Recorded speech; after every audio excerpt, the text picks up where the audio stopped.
Mayong buntag ka natong tanan. Thank you Lord Jesus sa alaing adlaw na usab nga gihatag ka natong tanan para makalihok, makakita, makadungog, makasulti.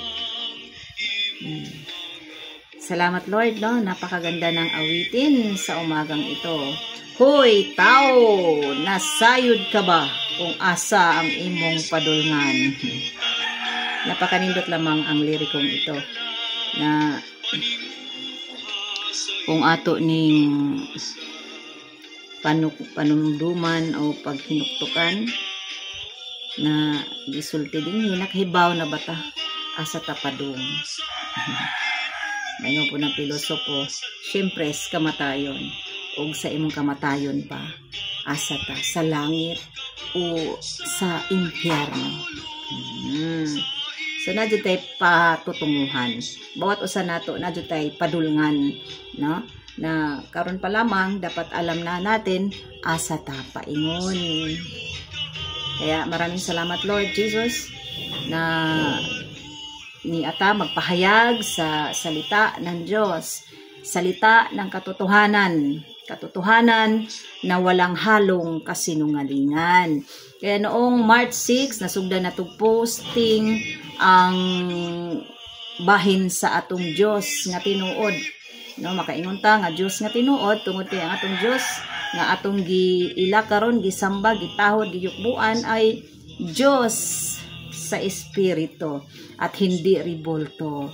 Diyos sa katotohanan at di na sa larawan. So, may pagbabago sa aking buhay bilang Kristiyano na niadto halayok jud ko anang ribulto kay wa man ta kahibaw sa kamatuoran.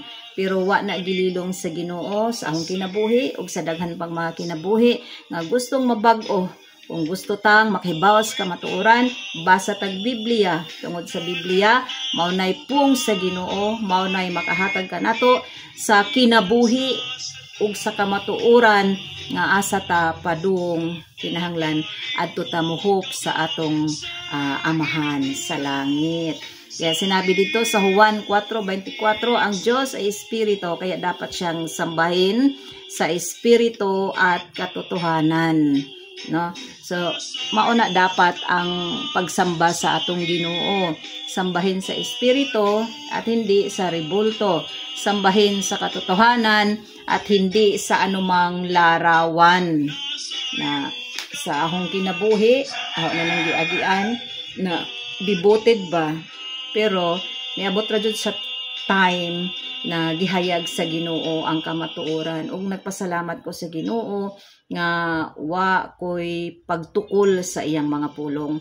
Ahong nasabtan o gipasabot sa Ginoo jud na sa akong puso, sa akong isipan nga tama na ang pagsamba sa mga Diyos-Diyosan. Kay diha nasuko ang Ginoo, napuot ang Ginoo, nasuklam ang Ginoo sa tanang tao nga nagasamba ana nga mga larawan. Moingon ta nga sama sa hulagway, no? Ato ra nang gitan-aw, dili na mo'y basihan sa atong pagtuo.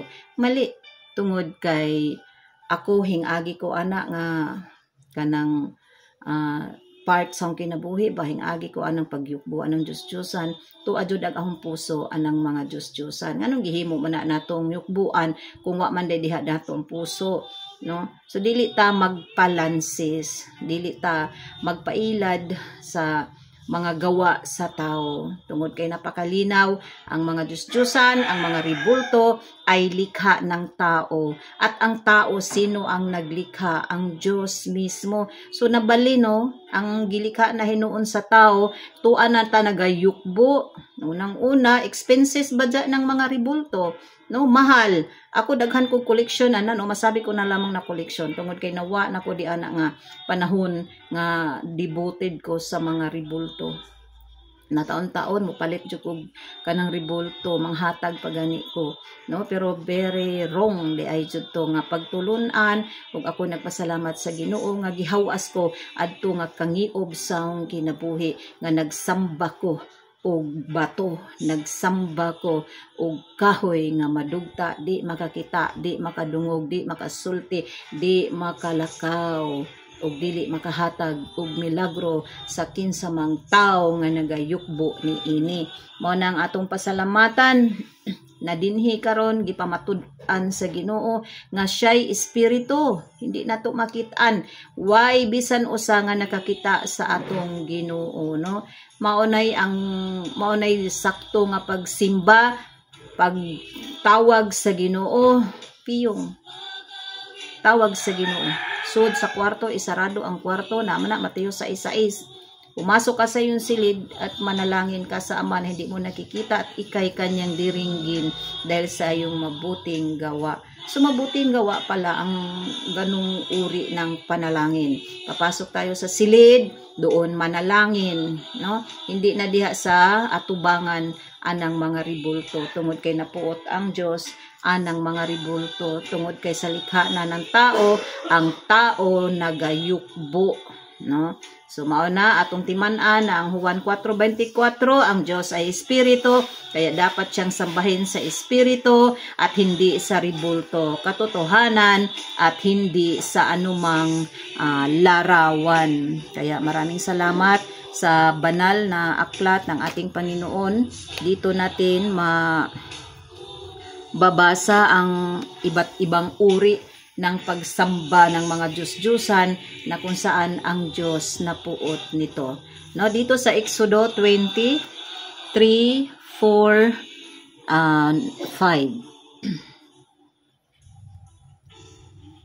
Huwag kang sasamba sa ibang Diyos maliban sa akin. So, kinsa may nagsulti, ana? No, atong Ginoo, wag na mong magsamba ng ibang Diyos. Awag gud lang titik sa di sa Diyos, o maliit, gamay nga di, maliban sa akin. Na ano ba, parang naluoy na ang Ginoo nagtan-aw sa mga katawhan nga bisag asa na laman intawon ampo, bisag unsa na lamang intawon ang mga pagtulunan nga wa na nasukwahi na sa katotohanan. No, huwag kang sasamba sa ibang Diyos maliban sa akin. So diba pinagdiinan dito ng ating Panginoon na huwag tayong sumamba ng ibang Diyos maliban sa Kanya, bilang siya'y Diyos sa espiritu, hindi makikita, walang larawan, walang anuman na ating makikita para ating luhuran, kundi siya'y espiritu na ating sambahin at panalanginan. Huwag kang gagawa ng imahe ng anumang nilalang na nasa langit, nasa lupa o nasa tubig upang sambahin. So dito napaka-istrikto ng Diyos dito, dahil ayaw niyang magsamba ka ng ibang Diyos maliban lamang sa Kanya. Remember, napaka-siluso ng ating Diyos, no? So dito talaga, huwag kang gumawa ng kahit anumang imahin na lalang ng Diyos na nasa langit man, nasa lupa o nasa tubig para sambahin. Napakalinaw. Kung hindi pa malinaw ang bersikulo na ito, ano pang salita ng Diyos na ikamulat natin, no? Na dinhi o dili jud ta maghimog mga hulagway sa anumang mga likha ng Diyos sa langit man, sa lupa o sa tubig. O ano ba yung mga nasa tubig? Siyempre yung mga hayop sa tubig, o kaya sa lupa, o mga imahe ng tao, hayop, gumagapang man yan, lumilipad, lumalangoy, yung mga anghel, o kaya yung mga buwan, mga bituin, mga araw, yan. Pero maraming nagsamba dyan dahil nga lihis at hindi alam ang totoo sa hindi. Ngayon, binigyan tayo ng chance ng ating Panginoon para matutunan ano ba ang dapat. So, simbahin natin ang ating Diyos sa espiritu at hindi sa ribulto, sa katotohanan at hindi sa anumang larawan. Tandaan po natin, lahat ng likha ng tao, huwag nating ituring na Diyos. dahil may isa na napupuot sa atin, ang totoong Diyos na nasa langit, no? Sa verse 5, huwag mo silang yukuran ni sasambahin sapagkat akong si Yahweh na yung Diyos ay mapanibughuing Diyos. Ang kasalanan ng mga magulang ay sinisingil ko sa kanilang mga anak hanggang sa ikatlo at ikaapat na salinlahi. So, biruin mo yan. Ang Diyos talaga ay galit sa mga suwail at hindi susunod sa kanyang mga alituntunin. Napakabuti ng ating Diyos. Binigyan tayo ng sanlibutan, binigyan tayo ng lahat ng ating makakain. Pero ang ginawa ng tao, dahil nga sobra talaga mapaglaro ang isip, hindi mapalagay ang kamay, gagawa ng mga imahen. Unang-una din dito, business din yan ang paggawa ng mga rebulto. Hanap buhay yan, hanap buhay. At sa mga hindi talaga tamad, sabihin na natin tamad magbasa ng Bible dahil umaasa lang sa relihiyon, umaasa sa simbahan, umaasa sa nagpipreach, no?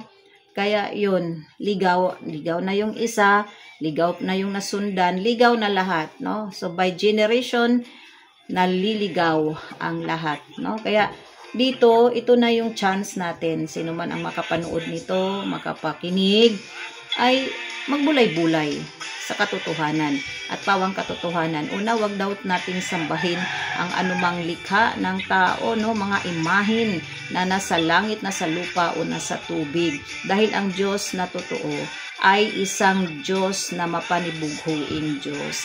Kaya ang kasalanan ng mga magulang, ang mga nagsamba ng Diyos-Diyusan ay sinisingil niya sa kanilang mga anak hanggang sa ikatlo at ikaapat na sanilahi. Kaya dito, pansinin natin, ito'y salita ng Diyos.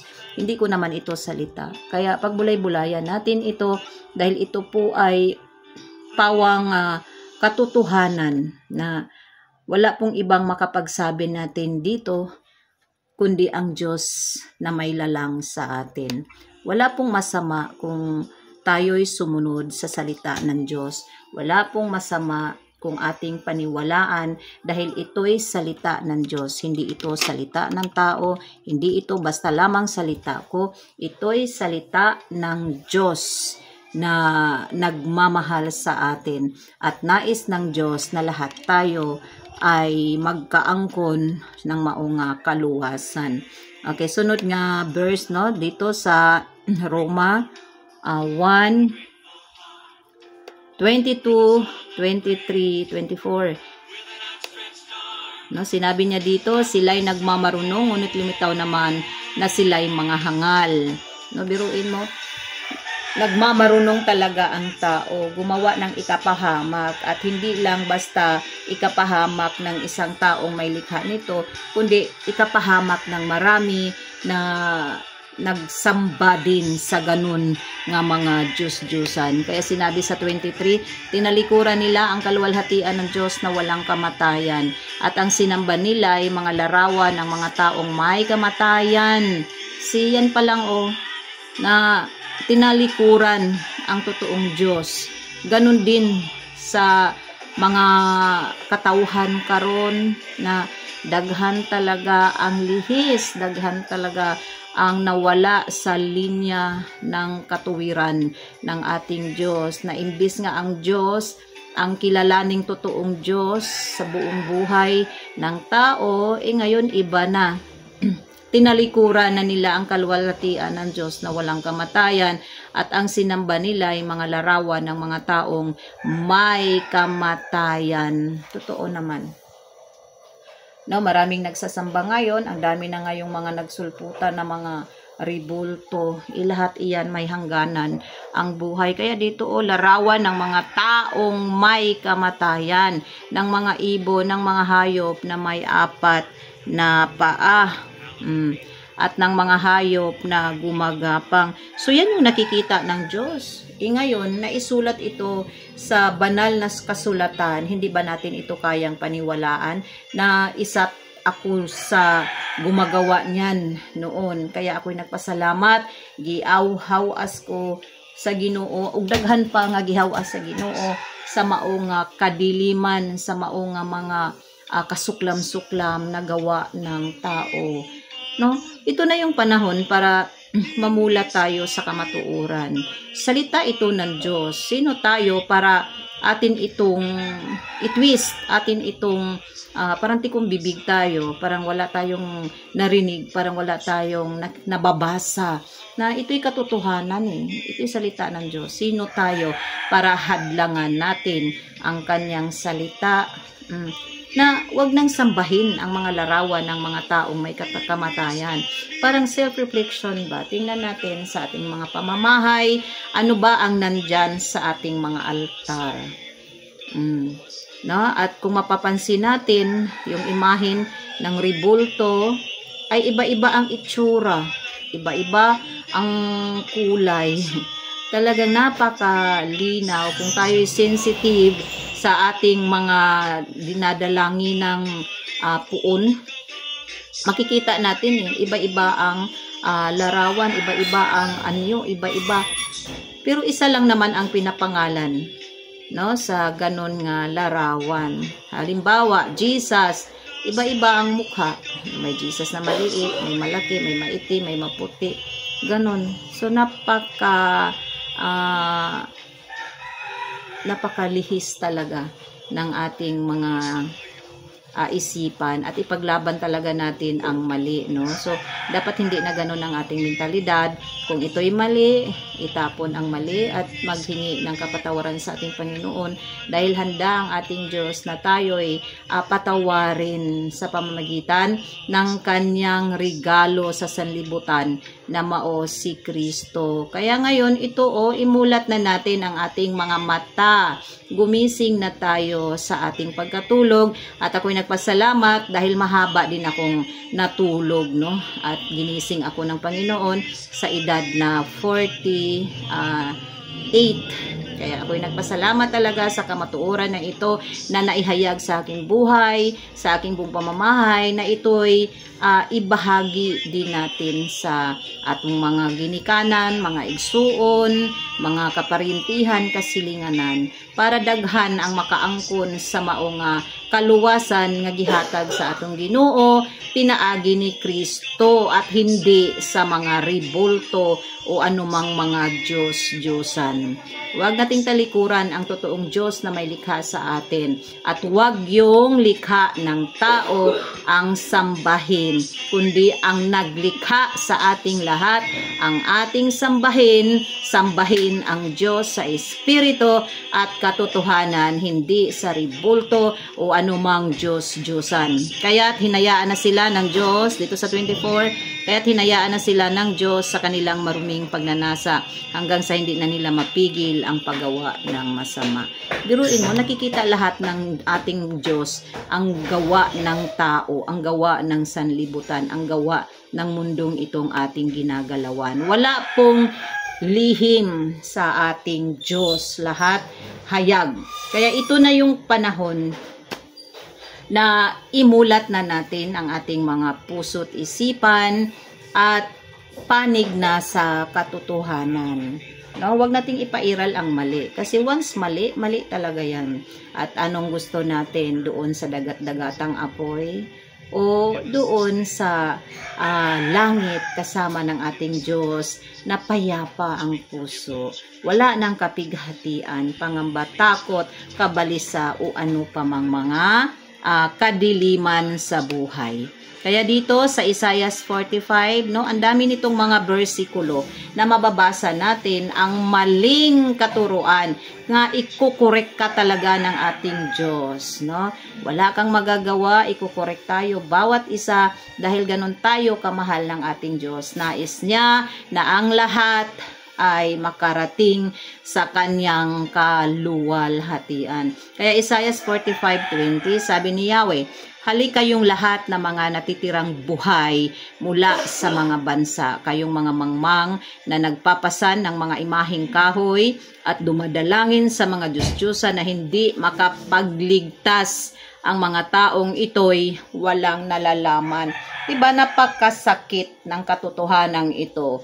Nagpapasan ng mga imaheng kahoy at dumadalangin sa mga Diyos-Diyosan na hindi makakapagligtas. Napakalinaw po ng verse na ito. Walang kaligtasan sa mga Diyos-Diyosan. Minamahal natin ang ating mga ribulto. Galing ako dyan, pinupunasan, hinuhugasan, nilalabhan ang damit, no? At isusuot na naman, kailangan mabango lagi ang ating mga ribulto. Pero walang kaligtasan dyan. Nagumon tayo sa mali. Kaya ako talaga'y lubos magpasalamat. Inalis na ako doon sa kamangmangan kung buhay na yon sa aking buong pagkatao at kasama ng aking sambahayan. Na dami pa ang mamulat sa katotohanan. Napakalinaw ng verse na ito. Mangmang ang lahat ng nagsamba ng mga Diyos-Diyosan. Pinapasan ang mga Diyos-Diyosan na ito nagawa sa kahoy at dumalangin sa mga ito na hindi nga makapagligtas. See? So anong purpose? Bakit nandyan pa rin tayo sa ganun nga mga senaryo kung wala namang kaligtasan dito? Napakalinaw, lihis po ang ating puso't isipan.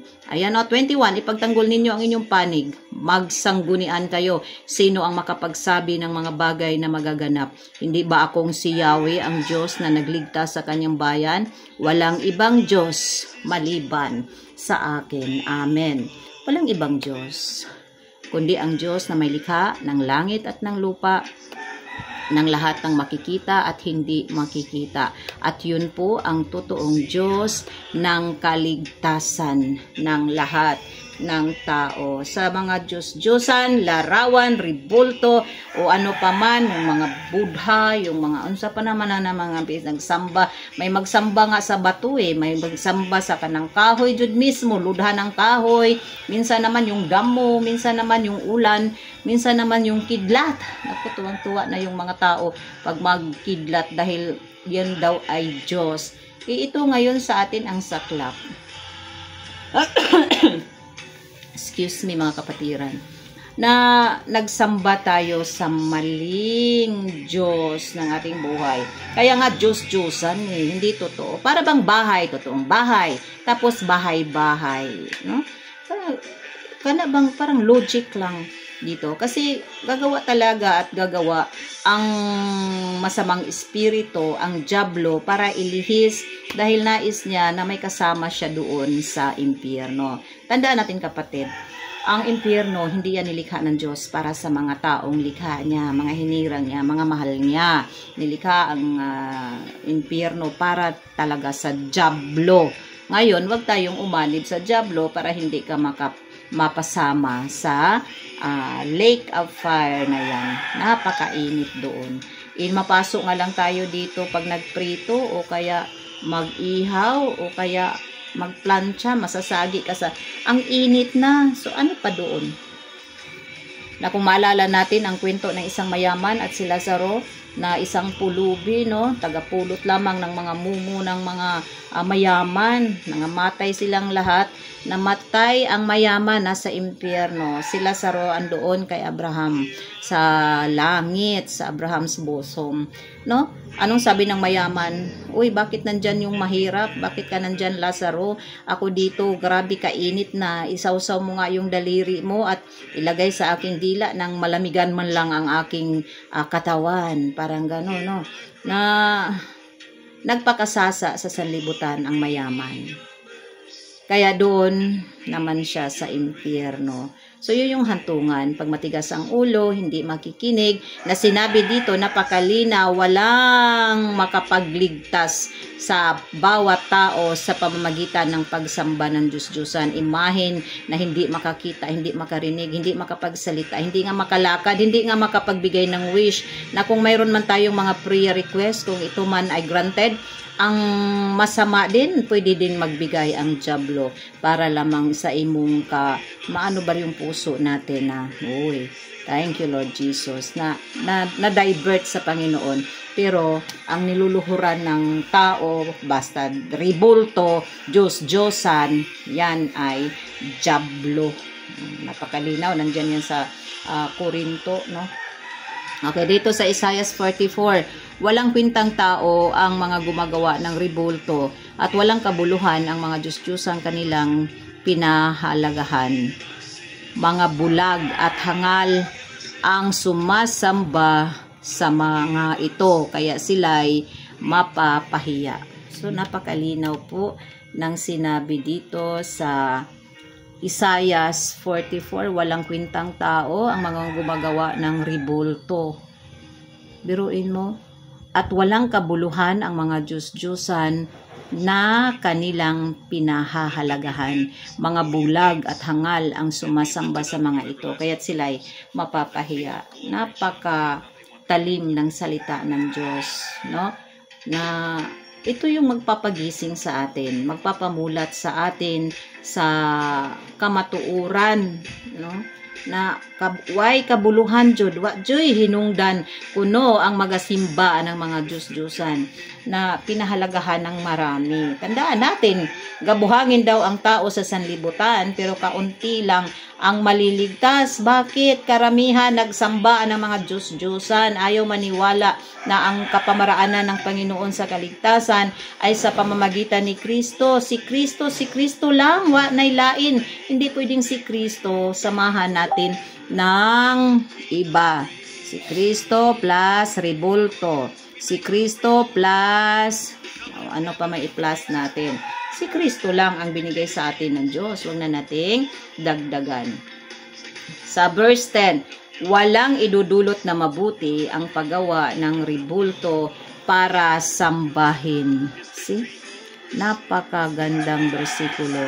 Walang maidulot pala sa atin. So, kung pakiramdam natin, ako rin naman kasi noon no, magkada Wednesday, maadtukuan ng baklaran. Mao na yung panata na.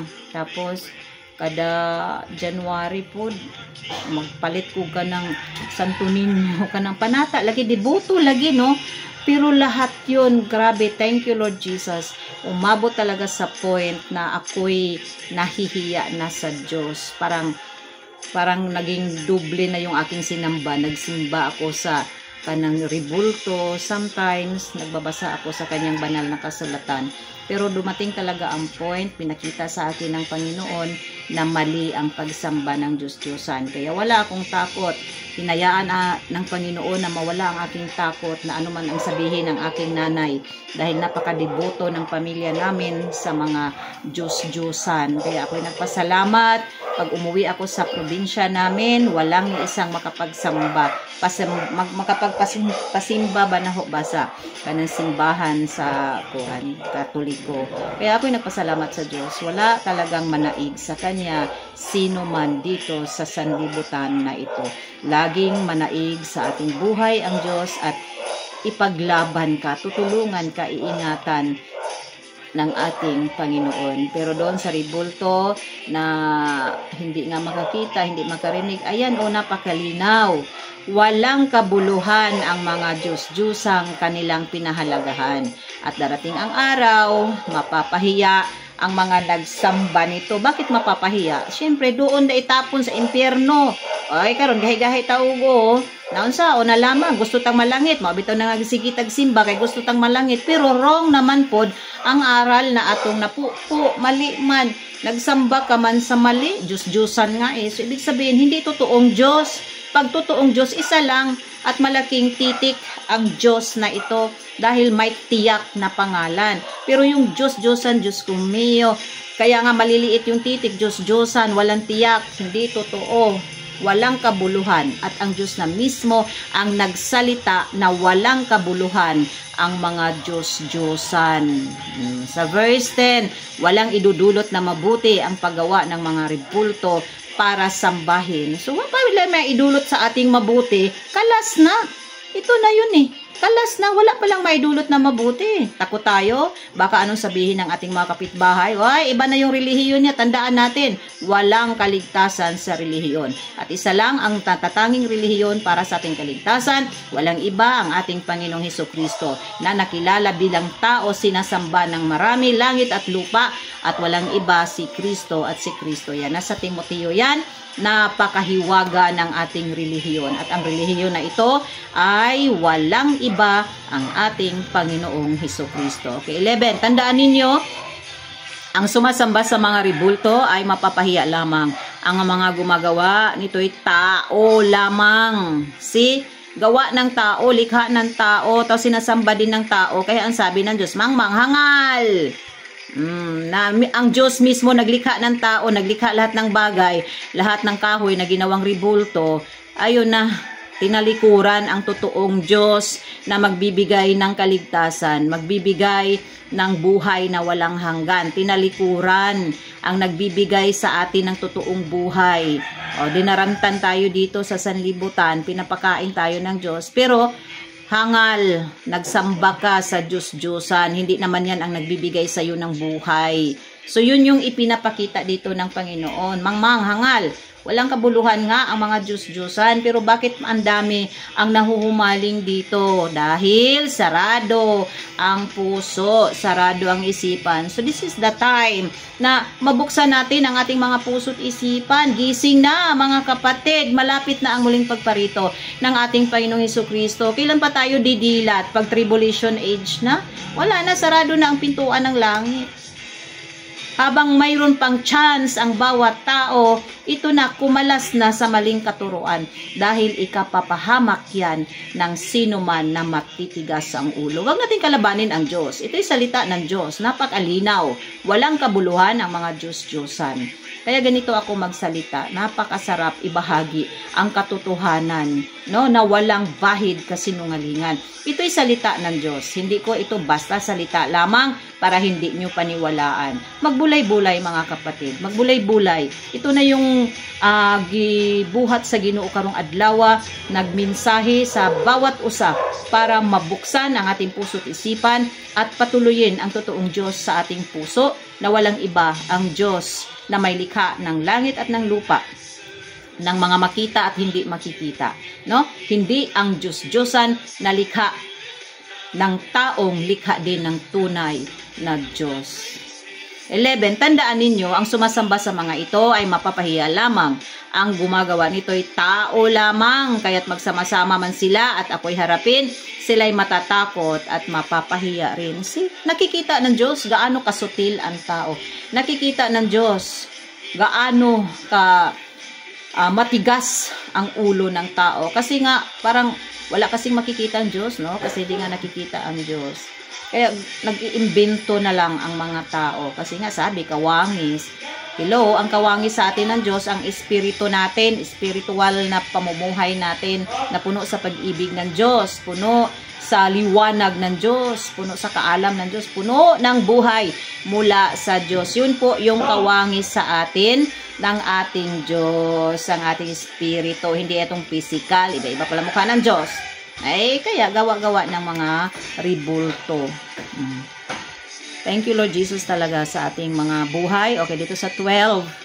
Ang panday ay kumukuha ng isang pirasong bakal at inilagay ito sa apoy. Pagkatapos ay pinupukpok niya ito sa pamagitan ng kanyang malakas na bisig hanggang sa magkahugis. Sa paggawa nito, siya ay nauuhaw, nagugutom at napapagod.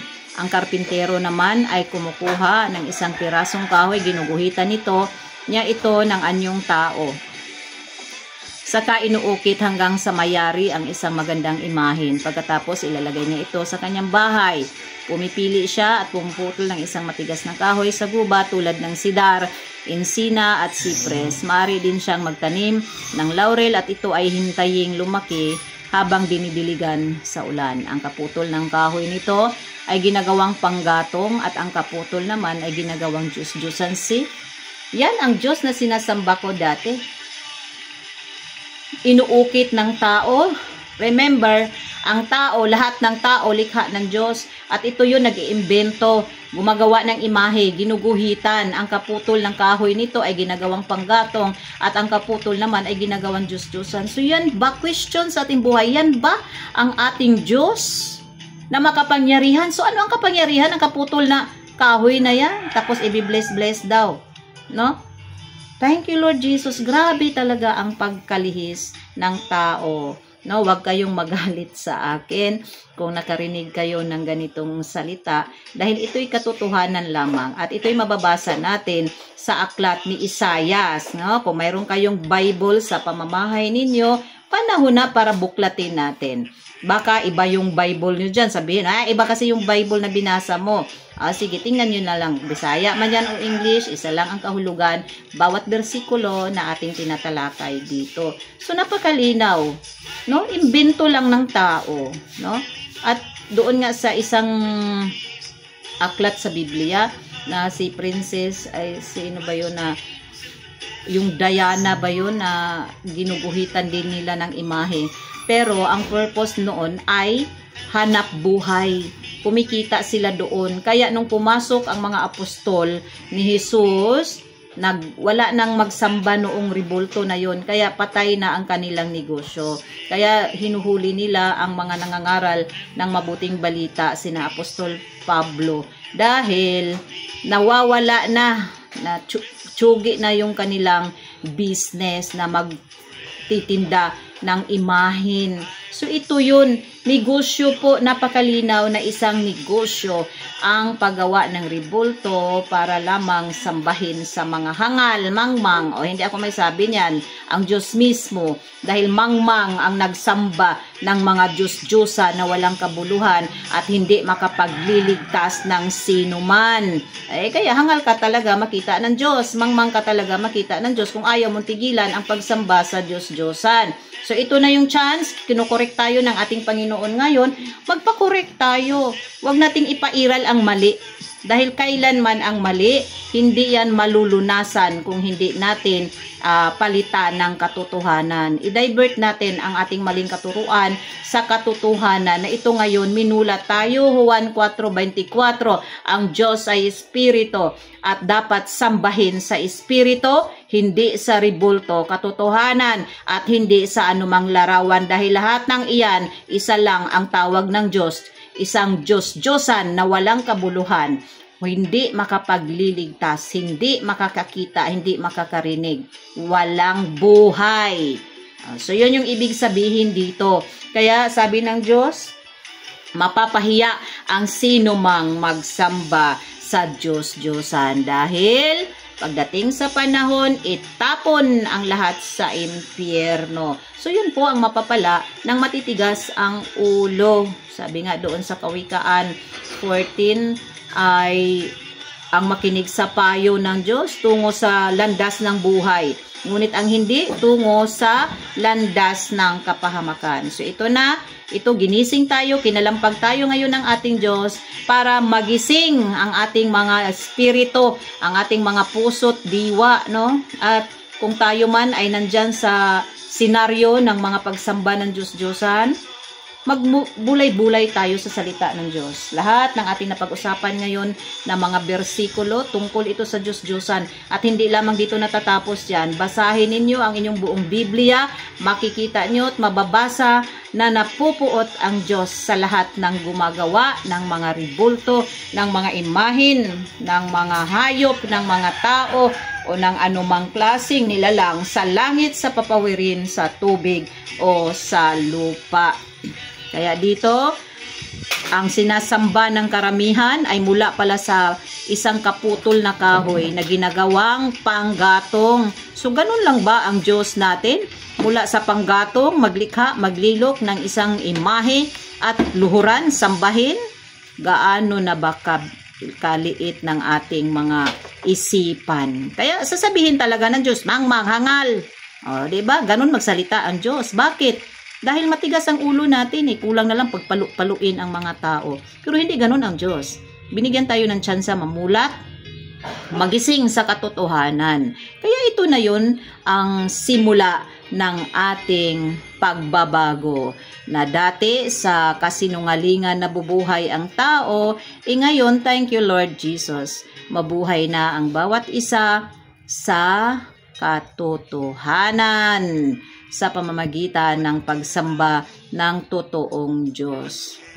Ang mga taong gayon ay mga mangmang at hindi iniunawa ang kanilang ginagawa. Tinakpan nila ang kanilang mga mata at sinarahan ang isipan sa katotohanan. O, tingnan nyo, nakikita ng Diyos ang ating mga puso't isipan. Kung sarado ang inyong mga mata, sinarahan na ninyo ang inyong mga isipan sa katotohanan, dito na magbulay-bulay upang lahat ng iyan matakpan ang anumang nakatakip riyan at itapon na natin ang kamalian at tanggapin ng buong puso ang katotohanan na ang Diyos ay espiritu at hindi ribulto, katotohanan at hindi anumang larawan na napupuot ang Diyos nito. Hindi na nila naisip na ang kaputol na ginawa nilang ribulto ay ginagamit sa paggatong sa pagluluto ng tinapay at karning kanilang kinain. So ituloy nyo lang to pagbasa, no? Medyo mahaba-haba kasi ito na mensahe. Pero dito tayo mamulat. Dito ako minulat sa ating Panginoon at ako'y napakasaya ng aking puso dahil mula sa kasinungalingan, ngayon nabuhay na sa katotohanan. Na lahat mabuksan ang puso't isipan. Hindi po ito aksidente na mag-friend tayo sa Facebook, mag-friend tayo dito sa social media na ito. May purpose lahat ang ating Panginoon para tayong lahat mas hiusa sa ating Panginoong Hesus, mahiusa sa ating Diyos na may likha ng lahat ng bagay at tayo'y nabubuhay para sa Kanya. So dito naman sa libro ng Karunungan ni Solomon, 41 verse 25, kahit sa ay laganap ang patayan, nakawan, panlilinlang, pambubuyo sa masama, pagtataksil, kaguluhan, pagsinungaling, pang-aapi sa mga walang malay, di pagtanaw ng utang na loob, karumihan ng budhi, kahalayang labag sa kalikasan, paghihiwalay, pangangalunya, at kawalang hiyaan. 27, ang pagsamba sa mga Diyos-Diyosan na ang pangalay di dapat sambitin man lamang ang siyang punot dulo, ang dahilan at hantungan ng lahat ng kasamaan. See? Dahil pala sa pagsamba ng mga Diyos-Diyosan, na kahit ang pangalay di dapat sambitin man lamang, ang siyang punot dulo ng lahat ng kaguluhan, kasamaan, sa sanlibutan. Salita po iyan ng ating Panginoong Diyos sa pamamagitan ni Solomon. See? Lahat ng kaguluhan sa mundong ito dahil sa pagsamba sa mga Diyos-Diyosan. Ay, yung mga puso natin puno ng galit, napupuot, naiinis tayo, naiinggit, sobrang naghahangad, mainggitin. Anong meron sa kapitbahay, kailangan meron din tayo. Real talk yan. Nagsasamba, pag uwi, makikita lang yung kinaiinisang tao, wala na. Nawala na yung pagkaholiness. So yun po yun, lahat pakitang tao lamang, panlabas na anyo. Dahil hindi totoo ang sinasamba nating Diyos. Yun po ang pinagmulan. Punot dulo. Biruin mo yun sa 27, no? Ulit-ulitin nyo ito pagbasa, mga kapatid. Ang siyang punot dulo, ang dahilan at hantungan ng lahat ng kasamaan. See? O, simba pa ng Diyos-Diyosan, punot dulo ng kasamaan. Ay, kaya nga magtaka tayo. Galing lang ako nagsimba noon. Ako mismo, hindi ko na example yung ibang tao. Ako mismo, gigisingin ko yung mga bata, lalo na pag simbang gabi, no? Naiinis na nga ako kasi matagal gumising. Ay, bihis na! Sabi kasi maagang matulog. So, nandun na yung puso naiinis ka na, nagagalit ka na. Nagsasamba doon, pigil-pigil yung galit mo. Diba plastic? Ngiti-ngitian mo yung anak mo, yung pala naiinis ka na. Kasi nga, sobrang matagal magising, sobrang matagal magbihis, naku lahat na. So, ganun ang mga senaryo. Pag, yung mga damit niya, yung mga labahin, ilagay sa ang dami ng pusong di maganda. Pero, thank you Lord, ngayon, ang aking puso binigyan ng kapayapaan ng ating Panginoon Diyos. Kaya nakaka-proud talaga ang salita ng Diyos kung atin itong namnamin. Lasahan ninyo ang salita ng Diyos. Napakasarap na pagkain ito sa ating buhay spiritual. No? Dahil hindi lang naman tayo nabubuhay sa tinapay kundi sa salita ng Diyos na ito'y ipinapangaral ng marami. Kaya dito, number 1 talagang tinanggal sa aking buhay ng ating Diyos ang aking mga Diyos-Diyosan. Kaya ako'y nagpasalamat. Thank you Lord Jesus talaga. Minulat ako, kami, tayong lahat sa katotohanan ito na walang kabuluhan ang pagsamba ng mga Diyos-Diyosan. At sa pamamagitan pa pala ng pagsamba ng Diyos-Diyosan, ito yung punot dulo at dahilan ng hantungan ng lahat ng kasamaan ng tao. Kaya patayan, nakawan, ayan, nabasa naman natin kanina. No? So, ganun po ang katotohanan. Katotohanan na dito lang natin yan mababasa sa banal na aklat ng ating Diyos. At thank you Lord Jesus talaga sa buhay kong ito. Binigyan ako ng chance ng ating Panginoon na mamulat sa katotohanan. Na kayo din, bawat isa sa atin, mamulat din sa katotohanan. Okay, dito tayo sa unang Pedro chapter 4 verse 2 and 3. Kaya mula ngayon ay mamuhay na tayong sumusunod sa kalooban ng Diyos at hindi sa nasa ng laman. Sapat na ang panahong inaksayan ninyo sa paggawa ng mga bagay na kinahumalingan ng mga hintil. Kahalayan, masasamang nasa ng laman, paglalasing, walang tigil na pagsasaya, pag-iinom, at kasuklam-suklam na pagsamba sa mga Diyos-Diyosan. Amen. Ako'y nagpasalamat sa ating Panginoon na ang lahat na nakapanood nito ay magising, mamulat sa katotohanan at itapon ang mga maling katuruan at dito na manumbalik sa ating totoong Diyos na may likha sa atin, ang Diyos sa Espiritu at hindi ribulto, katotohanan at hindi larawan. Kaya sabi dito, parang nakiusap na talaga sa atin ang ating Diyos, no, sa pamamagitan ni Pedro, na sapat na ang inasaya ninyong paggawa ng mga bagay na kinahumalingan ng lahat ng tao, lalo na ang pagsamba sa Diyos-Diyosan. So, dito talaga, excuse me, kaya meron tayong mga paputok na nais nating makarating sa kaluwalhatian ng ating Panginoon. Magbulay-bulay tayo sa kanyang salita. Na dati tamad tayo magbuklat ng kanyang aklat. Ngayon, dapat may sipag at tiyaga na tayo na magbasa sa buhing pulong sa atong Ginoo. Kaya nga buhing pulong dahil dito ta makaangkon sa mao nga kinabuhi nga way katapusan. Again, ang pagsamba sa mga Diyos-Diyosan ay kinasusuklaman ng ating Diyos, napupuot siya at ang lahat may patutunguhan. Kaya ito yung masaklap. Marami pa mga verses sa Bible kung ating naisin, basahin, matuksasan natin na napupuot talaga ang Diyos sa mga Diyos-Diyosan na sinasamba ng tao. Dahil siya lamang ang nag-iisang Diyos. Dahil tandaan natin, mapanibughuin ang ating Diyos. Siloso. Kaya kung tayo'y magsamba sa Diyos, manalangin sa Diyos, pumasok tayo sa ating silid, ipikit ating mga mata at manalangin sa Diyos na hindi natin nakikita. Hindi na kailangan hawak-hawakan pa yung mga ribulto diyang bato, kahoy, na ang kapiranggot pala na kahoy na yan, ang iba pinanggatong, binibenta, ginawang lamisa, ginawang upuan, o ano pa mang mga appliances, no? So, wag na po tayong magpalansis sa mga katuruan na mali. Ito na po ang pagkakataon natin. Binigyan ang bawat isa ng chance ng ating Panginoon na siya'y ating piliin over sa mga Diyos-Diyosan na yan. Kaya dito ang pinaka masasabi natin, ang patutunguhan ng matitigas ang ulo, taksil mga duwag na itapon ang mali at i-welcome ang tama, no? Ang itapon ang mga ribulto at i-welcome ang totoong Diyos. Pahayag 21:8, subalit malagim ang kasasapitan ng mga duwag, ng mga taksil, ng mga nagpapasasa sa kasuklam-suklam na kahalayan, ng mga mamamatay tao, ng mga nakikiapid, ng mga mangkukulam, ng mga sumasamba sa Diyos-Diyosan, at lahat ng mga sinungaling.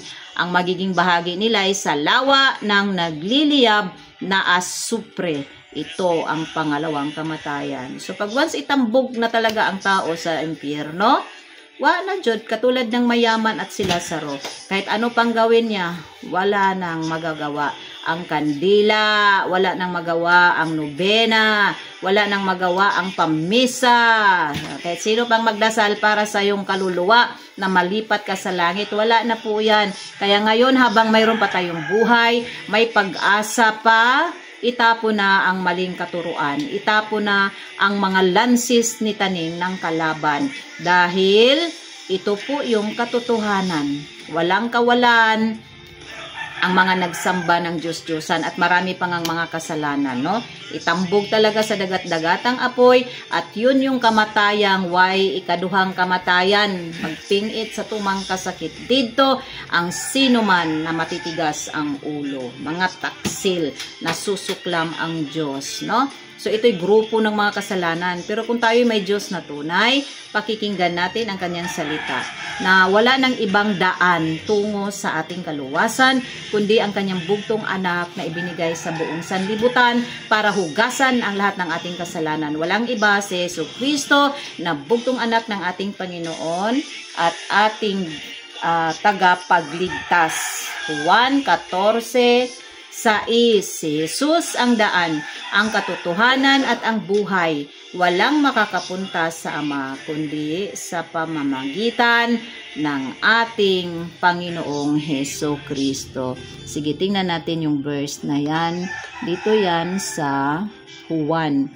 Tingnan natin kay dito maglamag istorya, no? Ayan, Juan 14. Juan 14:6. I-zoom natin. Kaya na may zoom ani, no? Ayan. Yung may mga Bible, pwede po ninyong buksan ang inyong mga Bible at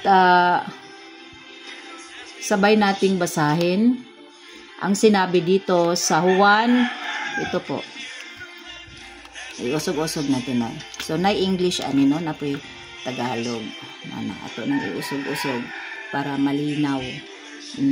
Sinabi dito, ito po, Juan 6:14. Sinabi sa kanya ni Jesus, ako ang daan at ang katotohanan at ang buhay. Sino man ay di makakaparoon sa Ama kundi sa pamamagitan ko. Amen?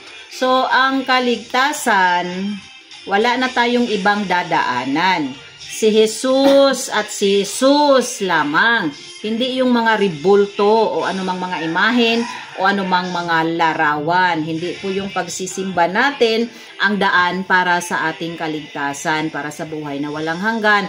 Hindi po ang relihiyon ang daan, hindi po pastor ang daan, ang obispo ang daan, o sino pa man na ating gituuhan nga maotoy makaingon nga kita makaangkon sa kinabuhing way katapusan.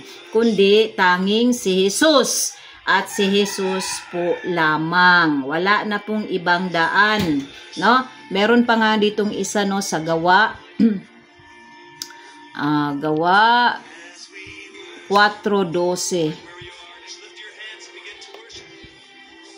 Tingnan nga natin dito sa Gawa.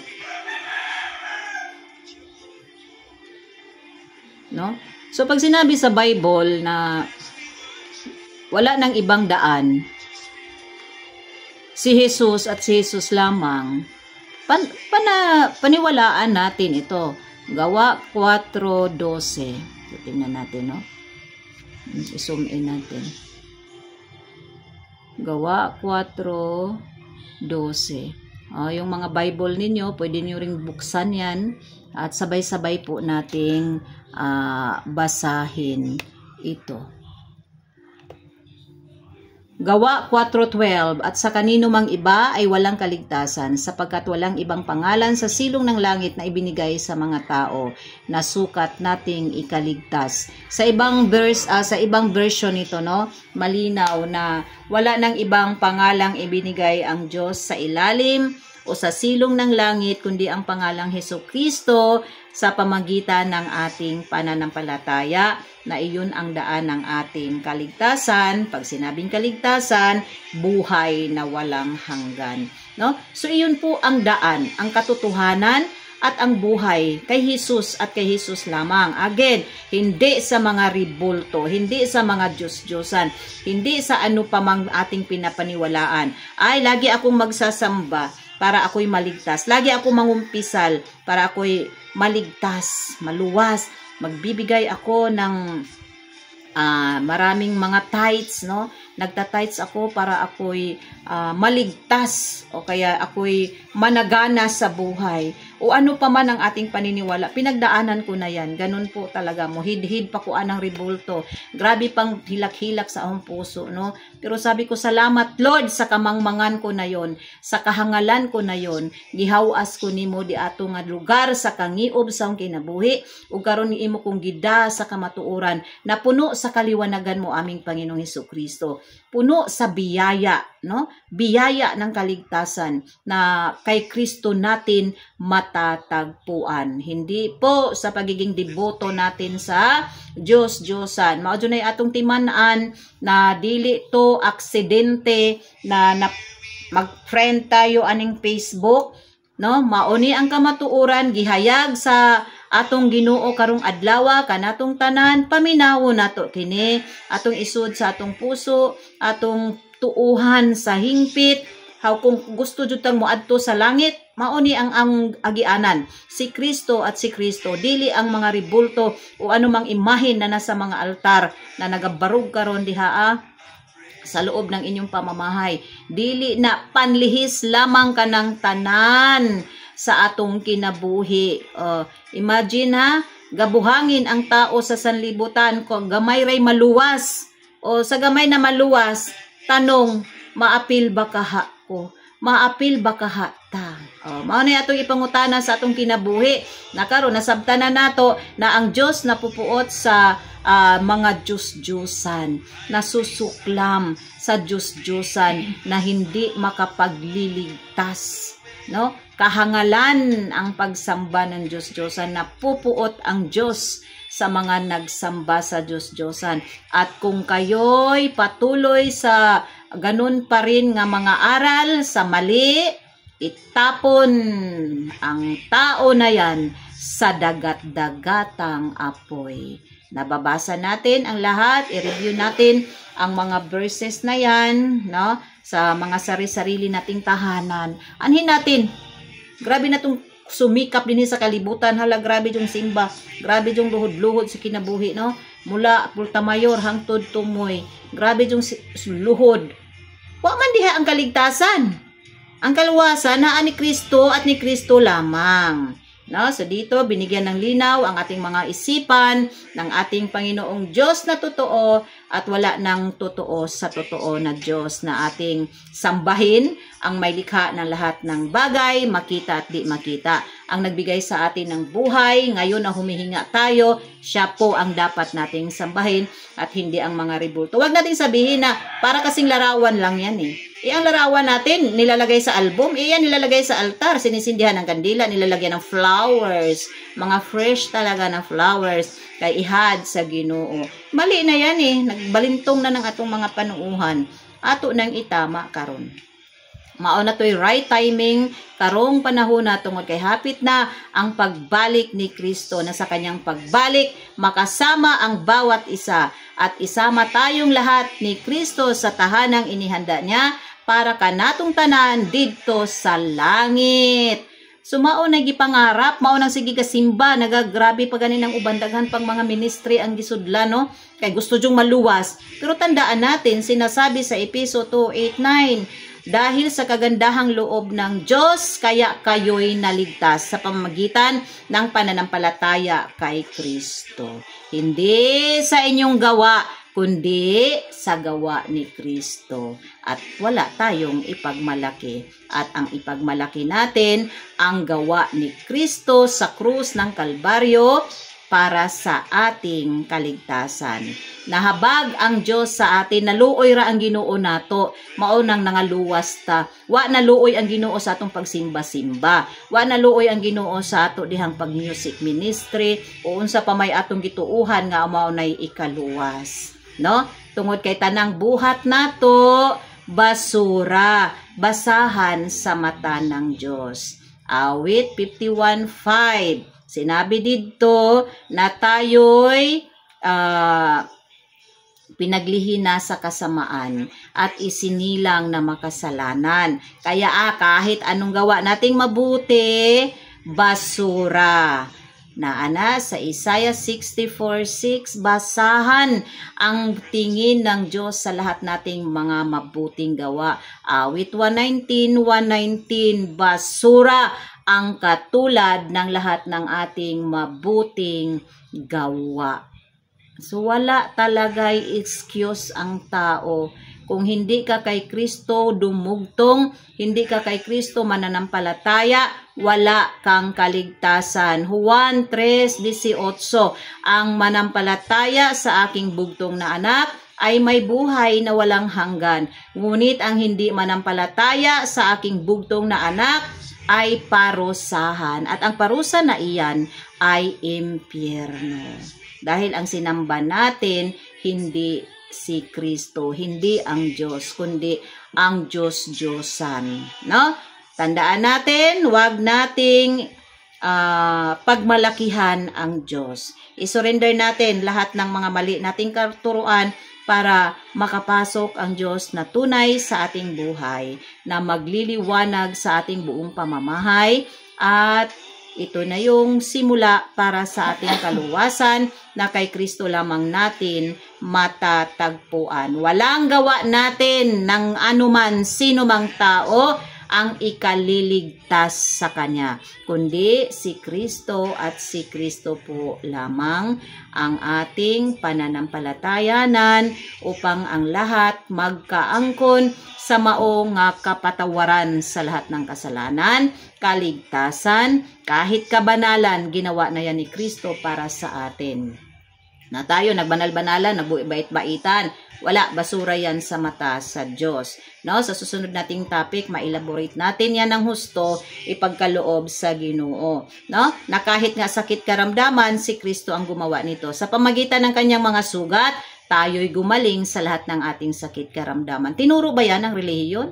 Hindi ko yan napakinggang itinuro ng relihiyon ng aking pinagmulan. No? Na si Kristo na yung naghirap. Simula sa tiyan pa lang, naghirap na si Kristo, isinilang mahirap, hanggang sa namatay, mahirap, para ang sino mang manampalataya pala kay Kristo ay managana sa sanlibutang ito habang siya ay hinihintay. O, narinig ko bang tinuro yan sa relihiyon na aking pinanggalingan? Hindi din.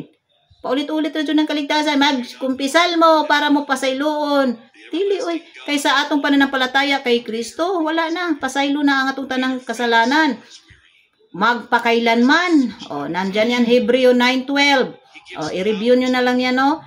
Na ang ating kasalanan, napatawad na yan. Matagal nang namatay si Kristo. Matagal nang hinugasan ang lahat ng kasalanan sa sanlibutan. Pinaagi sa krus, nagipasa ni Kristo. Ang krus na yan, kasalanan ng lahat ng tao. Kita po, sige po, tag-sign of the cross. Ay, ayaw natin matanggalan ng kasalanan. Sige naman tagpasan sa. Ang meaning ng cross, no, ay kasalanan ng sanlibutan. O, gipasan ni Kristo para ang sino mang magtuo ni Kristo maging banal, no? Mapaging banal, magpakailanman, na ang ating kasalanan nandoon na. Ikamat dyan na ni Kristo sa krus. At wala ka nang babalik kang kasalanan dahil lahat ng iyon ay napatawad na. At ang kapatawaran ng yun ay magpakailanman. Yun po ang silbi ng dugo ni Kristo. Walang expiration na kapasayluan sa atong mga sala nga tanan. So, sunod na ating mga topic, ma-elaborate natin ang tungkol sa gawa ni Kristo. Basta sa ngayon, walang Diyos-Diyosan na nahimuot ang Ginoo. Tanang tao nga nagsambag Diyos-Diyosan, napupuot ang Diyos, nasusuklam ang Diyos. Bakit? Ang Diyos ay mapanibughuing Diyos. Ayaw niya may karibal. Nababasa naman natin yan. Memorize pa nga yan, 10 Commandments. Huwag kang magsamba ng ibang Diyos maliban sa akin dahil ako ay mapanibughuing Diyos. Dahil samba-samba tag Diyos-Diyosan, o diba? Kita rin ay go-stari. So karon, salamat Lord, binigyan tayo ng pagkakataon na ito'y mapakinggan, maihayag. Ito'y salita ng Diyos, hindi ko po ito salita. Maraming bersikulo ang ipinakita sa atin ng Diyos na ating nabasa ngayon. na ito'y ating pagbulay-bulayan, puyan sa itong kinabuhi, dahil ito lamang ang natatanging paraan ng Diyos para malinawan ang bawat usa pinaagi sa kanyang buhay na salita. Sola Escriptura, puro Biblia ang atin dito at hindi ito salita ng tao, kundi ito'y salita ng Diyos na dapat nating paniwalaan, isabuhay at pananaligan. Panghawakan ang kanyang buhay na salita para ang bawat isa makaangkon din sa maong buhay, buhay na walang hanggan, kinabuhi nga way katapusan. Amen. Thank you, Lord Jesus. Salamat mga kapatid. Sumao po na ang topic no sa Diyos-Diyusan. Atong i-review ang mga bersikulo na yan. Huwag po nating ikagalit. Natural, masaktan tayo sa simula pa lang yan. Simula lang naman yan. Hingin natin sa Diyos na ito'y matanggap-tanggap natin ang katotohanan. At itapon natin kasi basura po basura ang lahat ng ating gawa na mabuti, lahat ng ating pagsisimba, basura po. Ang tanggap lang ng ating Diyos ay ang gawa ni Kristo, kaya kay Kristo tayo kumunik. Sinabi doon, Juan 14:6, wala nang ibang daan ng ating kaligtasan.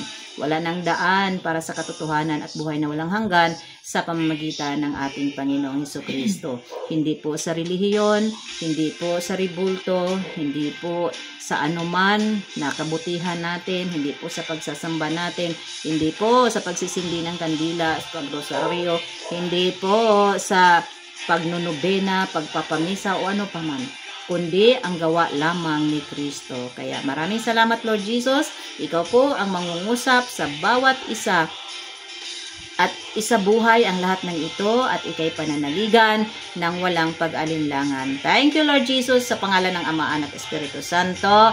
Amen.